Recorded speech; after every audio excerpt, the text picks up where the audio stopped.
Hey everyone, this is Dave from Penta, and I'm coming to you today on November 6th, 2018 to talk about our October monthly progress report. Today, for all of you American friends out there, is Election Day in America, so I hope you will all go out and vote. And happy Election Day.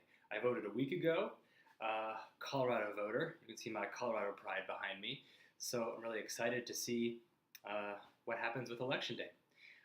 And you know what? Election Day is also interesting for us in the blockchain space because blockchain, especially when we talk about a public chain like Penta, is all about building communities. Communities that have a shared value system for how do we come up with, how do we make decisions? What is the decision making process for our community? And how do we empower stakeholders in a system to have the power to voice their opinions in the decision-making process? Now, in a public chain, we talk about consensus mechanisms as the way to establish the social governance of a blockchain ecosystem, which is really a community of peers. So, in many ways, it's a reflection of the way we do democratic voting in some Western countries like the US. But in fact, I would argue that it takes it a step further. We are democratizing the way that we do business, the way that we do transactions, the way that we build an economy by inviting people to be stakeholders in an economic system in a way they've never been before. And that's what's so powerful about blockchain. So I like to think about it as re-democratizing or further democratizing the economy. Please let me know your thoughts about that. And without further ado, I'm going to pull up our monthly report here. Let's see. Hold on, I might be behind this. Here we go, the monthly report for October. Sorry to be a few days behind at getting this out. I'm just getting over a nasty cold. You might be able to hear it in my voice. So let's take a quick look at the technology. We are 80% complete with our Solidity compiler, which I spoke about at our bi-weekly report 2 weeks ago. So the thing to emphasize here is that if you are a developer and you are familiar with Solidity smart contracts, then these will be fully compatible with the Penta system.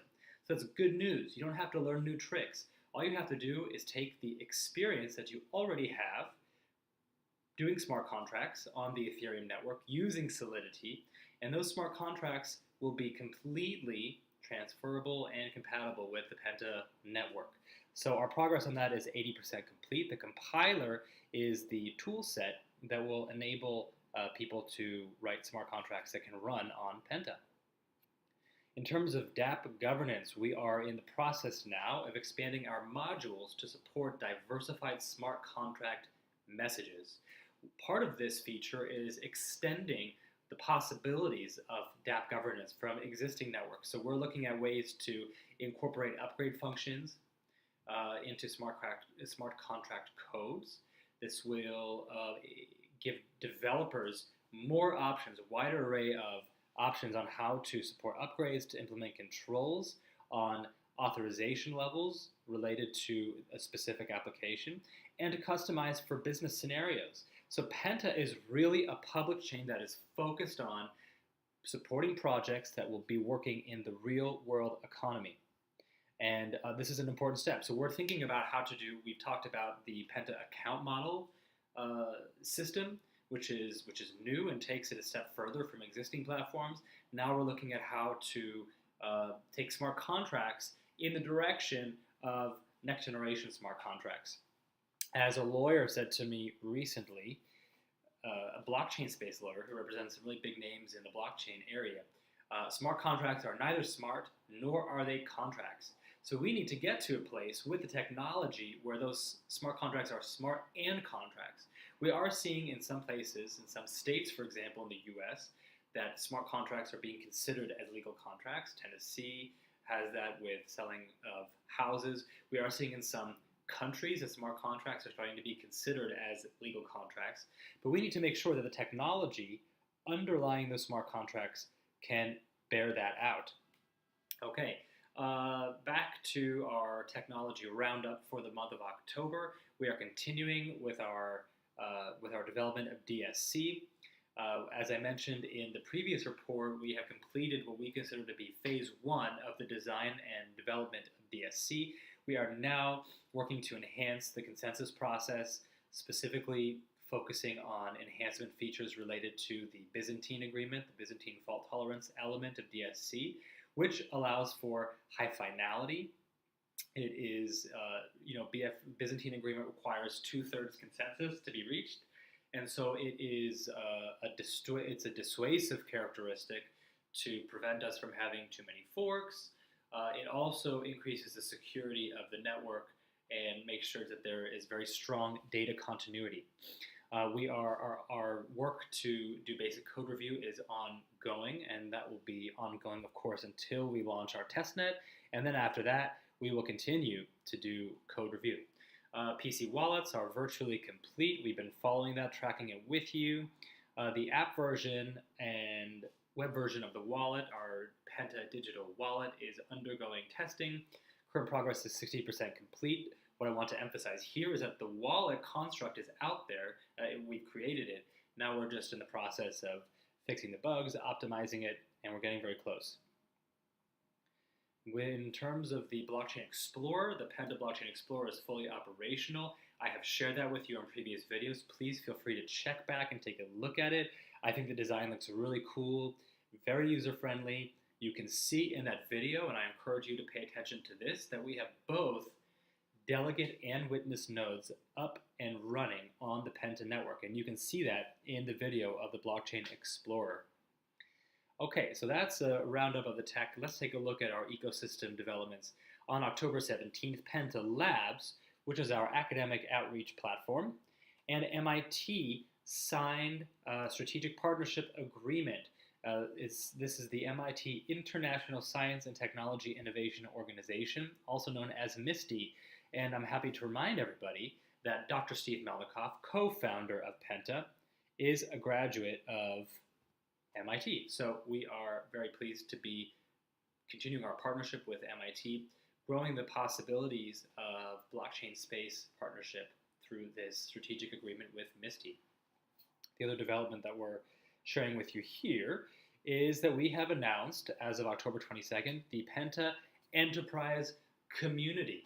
I'm so excited about this. This is an initiative that we are doing to invite businesses, startups, especially SMEs, but businesses of all stripes, to participate in the Penta Enterprise Community. It's a decentralized platform where we are inviting these businesses that are interested in blockchain solutions to real-world problems to work with Penta. And we are providing some consultation services for free. This is a totally free service. We're just bringing people together who want to use blockchain to solve real-world problems. And I have right here a contract from one of our several Penta Enterprise Community members. You can see it's been signed. And I just want to read to you that not only are we bringing people together to who share a passion for using blockchain to solve business problems, but also a group of businesses and business developers and blockchain developers that share a set of core values. And those values are, I'm going to read it to you. As part of Penta's mission, we launched the Penta Enterprise Community to bring businesses and blockchain developers together to solve real-world problems with the shared values of transparency, social and economic inclusion, environmental sustainability, and fair labor practices. So if you are a business out there interested in using blockchain technology to reach your consumers in a more transparent and accountable way, I would love to invite you formally to join us in the Penta Enterprise Community. So that was one of the other developments we wanted to share from last month. Moving on, we'll take a quick look at marketing activities, which we've been sharing in the weekly report, so this will be familiar to you. Of course, as the beginning of our Penta Enterprise Community, before we announced it, we did announce that there was a partnership between Union Editorial and Penta to form a joint venture to release a blockchain-related project in the Hollywood space. Union Editorial is a very well-known company in Hollywood. They specialize in post-production.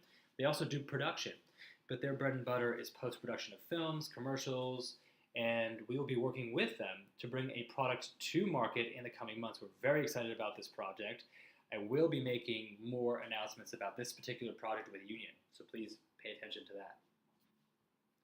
Just wanted you to know that I'm still here. Let me pull this back up. Of course, we went to the Global Blockchain Foundation in San Francisco. I was invited to be on a panel with some high-profile members of the investment community and also another project developer. It was hosted by an editor from TechCrunch, and we really talked about the differences between Asia and the US in terms of investment in the blockchain space. Then I was down in Santa Monica for the BlockCon conference with my partner Alan Finkel, who's our Penta ecosystem leader down here, and I had the chance to meet with Mohammed Yunus, who's a Nobel Prize winner and founder of Grameen Bank, which is that bank that is very famous for microloans. And you know, I really thought Mohammed Yunus gave an excellent speech at the BlockCon event. He said, whatever traditional banks do, when I founded the Grameen Bank, we did the opposite. So professional banks, traditional banks were lending to people with a strong credit history. Poor people don't have a credit history, so we were focused on consumer credibility, people that were willing to work with us and pay back their loans. He said traditional banks mostly focus on lending to men. The Grameen Bank focused on lending to women. And Professor Yunus's real message to us was that we need to think about how we do our business. What's the kind of business that we want to do? Do we want to do selfish business or selfless business? And that message really struck a chord with me. I want Penta to be doing business that represents the value system and the interests of our community. We want to be doing selfless business, blockchain for good services with Penta, and to that end, we are working on some blockchain for good projects. So this is a journey, and we are working on that. So I thank Mr. Yunus for his contributions, and certainly was a rallying cry to people in the blockchain space, not just to be doing this for speculation on secondary markets, but to be doing blockchain for good. I was honored to be at the University of Washington Blockchain Society hosted Expo, which happened in October. And of course, one of Penta's ambassadors, Ethan Finkel, is the outreach coordinator up there. On October 25th, I was honored to attend the Global Down Syndrome Foundation's 10th anniversary gala. This is not directly connected with Penta, but I do just want people to recognize that there are really important things that we can do with blockchain, and we will be looking at ways we can use blockchain technology and to support really important initiatives like that sponsored by Global Down Syndrome Foundation. I encourage everybody out there to pay attention to this organization. They're doing really important advocacy for a community that is close to my heart. My aunt has Down syndrome, and also is a community of our peers, and we need to stand up for all of those members of our community. In terms of community updates, we host bi-weekly broadcasts for our Chinese community. I had one just a few days ago to go over the monthly report. We also had one on October 15th. In Korea, our community leaders there helped us get some articles published. There was one recently published in a magazine about Penta and discussed a recent trip I had to participate in the Huobi chain event hosted by Huobi. In Uganda, our Penta ambassador Kule Wilson has done an amazing job of reaching out to students and institutions throughout Uganda, especially at the, I think there's a typo here, it's the Kimu University and the African Arc Institute of Technology, where he has been introducing Penta and DSC to students. Over 200 students in Uganda attended these meetups in the month of October alone, and I'm very excited to say that Kule Wilson was invited to sit with and meet with the Minister of Agriculture for the country of Uganda. How cool is that? To tell him about the kinds of solutions that we are building with Penta and how we may be able to use them to partner with the Ugandan government on some important problems. So big shout out to our ambassadors, Ethan, Kule, Alan, Max in Spain, for all of your hard work. We appreciate it. And let me invite anybody who's interested to become an ambassador. Check out our website. There's more information on there. Our Penta Chinese community is very active. We've had a series of activities. I invite you to read the Penta monthly report to see the kinds of activities we've been doing for Halloween, etc. Sorry for my sniffles, as I say, getting over a cold. So the one thing I want to highlight about our partnership activities in China is that we've been collaborating with some of the big organizations, blockchain space groups out there. BCEX, which of course is an exchange that PNT is listed on. Bishijie, which is like the CoinMarketCap of China and has been a great partner for Penta. If you want to find out information about Penta, Bishijie is a great resource to look us up and see. So we've been doing some joint activities with 4 organizations out there. Also, Wandian Finance and YYET. This shows our community growth. We're seeing growth across the board, also in Instagram, which is not pictured here. And our global community continues to grow. Part of that community growth is driving more media reports. So we're very excited to have media partners in the space, including Bishijie, and also the People's, I guess is the People's Network, or the People's People.cn, which published an article and specifically highlighted Penta's DSC as one of the ways that blockchain may solve the consensus trilemma, which of course is the problem of security, efficiency or scalability, and decentralization. And they noted that Penta has a real opportunity with DSC consensus to lead the pack for next generation base layer blockchain protocols that are able to scale in such a way to support the real world economy. So that is our monthly report for October, coming to you directly from Los Angeles on November 6th. We, as always, will be bringing you news and updates every 2 weeks on the progress with Penta. Penta is all about transparency and bringing information directly to our community members. I want to say thank you to all of our supporters, our stakeholders, our token holders, all the members of our developer community, and our ambassador program who are supporting Penta as we move very, very close to the launch of Penta's testnet in December. I also want to invite everybody out there paying attention to this and to any of our social media channels. Please feel free to share your ideas, your questions, your comments, your concerns with us. We are always trying to be directly engaged with our community. Again, that's a process, and we're trying to get better and better at it. But we are focused on building the world's most decentralized and active community in blockchain. And Penta is going live with our testnet in December. So please continue to follow along with us. Continue to follow along with PNT on secondary markets. We've seen price stabilization. The markets are starting to be a little bit less volatile of recent. We'll see what happens in the coming months. And we believe that Penta is positioned to do very well when the bull market returns. I invite you all to become a part of our ecosystem, either by being an active community member, by becoming a Penta token stakeholder, or any other way that you feel you can make a contribution. Penta is a community, and we need your support. So thank you very much. We will talk soon. Bye-bye.